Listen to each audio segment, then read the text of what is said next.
ஆச்சி பாதாம் ட்ரிங்க். ஆச்சி பாதாம் ட்ரிங்க் ஒன்னு வாங்கினா ஒன்னு ஃப்ரீ.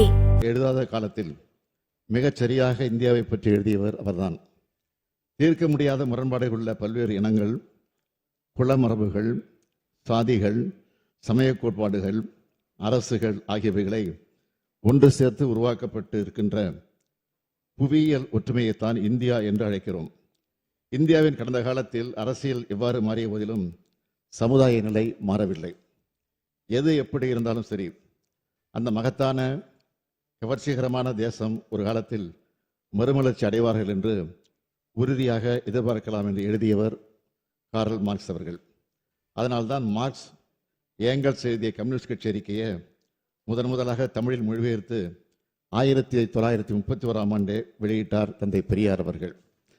அத்தகைய மாமேதை மார்க்ஸ் அவரது உருவச்சிலை தமிழ்நாட்டின் தலைநகரான சென்னை மாநகரில் அமைக்கப்படும் என்ற மகிழ்ச்சியான அறிவிப்பை இம்மாமண்டத்தில் அறிவிப்பதில் பெருமகிழ்ச்சி அடைகிறேன். 100 ஆண்டுகளுக்கு முன்பே தொழிற்சங்க இயக்கம் கோலோச்சிய இந்த சென்னை மாநகரில் அந்த மாமேதையின் சிலை அமைவது பொருத்தமானது என்று நான் கருதுகிறேன். மாண்புமிகு பேரவைத் தலைவர் அவர்களே, அடுத்து 2வது அறிவிப்பு. அகில இந்திய ஃபார்வர்ட் பிளாக் தலைவரும் உறங்கா புலி என்று போற்றப்பட்டவருமான PK மூக்கையாதேவர் அவர்களுக்கு நாளை 103வது பிறந்த நாள். மதுரை மாவட்டம் உசிலம்பட்டியில் 1923 ஏப்ரல் மாதம் 4ஆம் நாள் அவருடைய பிறந்த நாள்.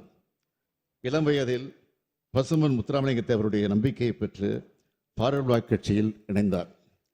சுதந்திர இந்தியாவின் முதலில் 1952 பெரியகுளம் தொகுதியில் போட்டியிட்டு வென்றார். அதன் பிறகு 1957, 1962, 1967, 1971, 1977 ஆகிய தேர்தலில் தொடர்ந்து உசிலம்பட்டி தொகுதியில் வெற்றி வாகை சூடியவர் மூக்கையாதேவர் அவர்கள். 1971 ராமநாதபுரம் நாடாளுமன்ற தொகுதியில் போட்டியிட்டு வென்றவர். ஒரே தொகுதியை தொடர்ச்சியாக வென்று மக்கள் நாயகனாக வளர்ந்தவர் அவர். 1967 ஆட்சி மாற்றம் நடைபெற்ற போது பேரறிஞர் பிறந்த அண்ணாவுக்கு தோள் கொடுத்தவர் PK மூக்கையாதேவர் அவர்கள். அப்போது இந்த பேரவையில் தற்காலிக பேரவைத் தலைவராக இருந்தவர் அவர்தான். அன்றைக்கு சட்டமன்ற உறுப்பினருக்கு பதவி பிரமாணம் செய்து வைத்திருக்கிறார். கச்சத்தீவு ஒப்பந்தத்துக்கு எதிராக நாடாளுமன்றத்தில் முழங்கியவரும் அவர்தான். தேவர் சமுதாய மக்களுக்காக கல்வி நிறுவனங்கள் உருவாக்க வேண்டும் என்று முதலமைச்சர் அண்ணா அவர்களிடத்திலே கோரிக்கை வைத்தவரும் அவர்தான். அதனால்தான் கமுதி, உசிலம்பட்டி, மேலநீதிநல்லூர் ஆகிய இடங்களில் கல்லூரிகள் கழக ஆட்சியில் அமைக்கப்பட்டது. நியாயத்துக்கு ஒரு மூக்கையா என்று பேரறிஞர் அண்ணா அவர்களால் போற்றப்பட்ட PK மூக்கையாதேவர் அவர்கள் சிறப்பிக்கும் வகையில் உசிலம்பட்டியில் மணிமண்டபம் அமைக்கப்படும் என்று அறிவிப்பதில் மகிழ்ச்சி அடைகிறேன். நன்றி. அவசர பொது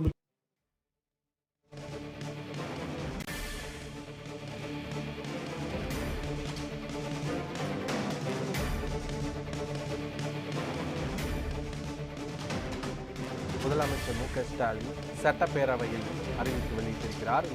இதற்கு எதிர்ப்பு தெரிவித்து பாஜக MLAக்கள் சட்டப்பேரவையில் இருந்து வெளிநடப்பு செய்திருக்கிறார்கள்.